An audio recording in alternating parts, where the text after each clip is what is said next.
नाज़रीन इकराम अस्सलामु अलैकुम वरहमतुल्लाहि वबरकातुहू। नाज़रीन इकराम, जब करबला के मैदान में तपती हुई रेत पर इमाम हुसैन और उनके 72 जानिसारों को बेदर्दी से शहीद कर दिया गया और ये शहीद करने वाले इंसान ये यजीद के लश्कर इब्न ज़ियाद और शिमर लाइन था।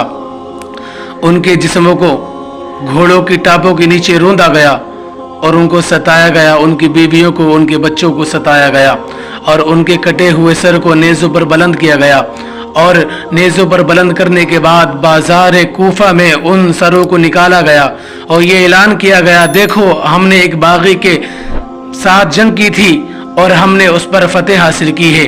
हज़रत ज़ैद बिन अरक़म कहते हैं कि इब्न ज़ियाद के दरबार में मज़लूम करबला का मुक़द्दस सर मेरे पास से गुजरा जो नेज़े की नोक पर सवार था।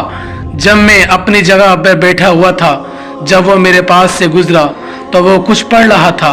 मैंने तवज्जो के साथ कान लगाकर सुना तो वो सूरह कहफ की 9वीं आयत की तिलावत कर रहा था कि जिसका मतलब ये था, क्या आप ये ख्याल करते हैं कि अस्हाब कहफ और रक़ीम के मामले हमारे ताज्जुब के काबिल निशानियों में से थे?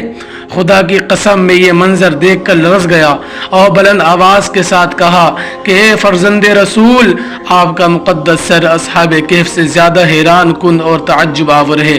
इमाम हुसैन अलैहिस्सलाम के सर मुबारक से तिलावत का दूसरा वाक़या हरान में हुआ।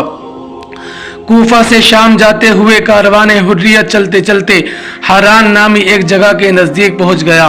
उस शहर की चोटी पर यहया खज़ाई नामी यहूदी का मकान था। वो इस्तकबाल के लिए आया और कैदियों का तमाशा देखने लगा। उसकी निगाह हज़रत इमाम हुसैन के सर मुबारक पर पड़ गई।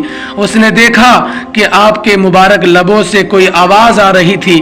उसने जब कान लगा कर सुना तो वह सूरह शुअरा की तिलावत फरमा रही थी और उसका मतलब ये निकलता है और अनकरीब जालिमों को मालूम हो जाएगा कि वो किस अंजाम को पलट जाएंगे। ये मंजर देखकर यहया हैरान और परेशान हो गया। उसने पूछा, ये किसका सर है?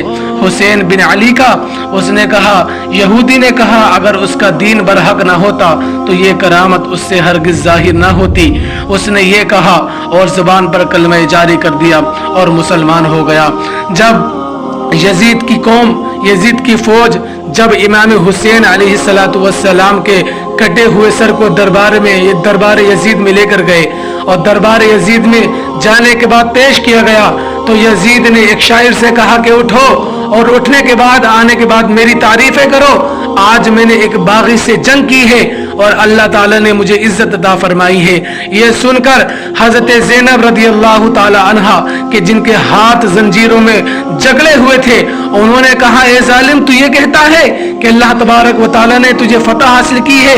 हजरत ज़ैनब कहती है, वो तो इज़्ज़ु मन तशाउ व तुज़िल्लु मन तशा।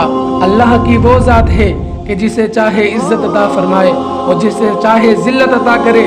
तू ये कहता है कि तूने फतेह हासिल की है, तूने अहले बैत पर जुल्म किए, तूने हुजूर के नवासे के सर को काट डाला और जालिम तू कहता है कि तूने एक बागी के साथ जंग की थी। अरे तू वो जालिम है कि कयामत तक लोग तुझ पर लानत करते रहेंगे और मेरा भाई वो इंसान है, वो मुक़द्दस ज़ात है कि जिसकी लोग आज भी तारीफ करते हैं और कल भी तारीफ करते रहेंगे और क़यामत तक तारीफ उसकी करते रहेंगे। इसी दौरान एक नाबीना हुजूर के सहाबी उसी मजलिस में बैठे हुए थे। वो बशीर बिन नुअमान का हाथ हिलाकर कहते हैं कि बशीर बिन नुअमान, जरा ये बताओ कि हजरत अली आ गए। ये तो हजरत अली की आवाज़ लग रही है। अल्लाह अकबर। मेरे भाई, करबला के मैदान में इमाम हुसैन पर और उनके ख़ानदान पर किस कदर जुल्म किए गए। कत्ले हुसैन असल में मर्गे यजीद है, इस्लाम जिंदा होता है हर करबला के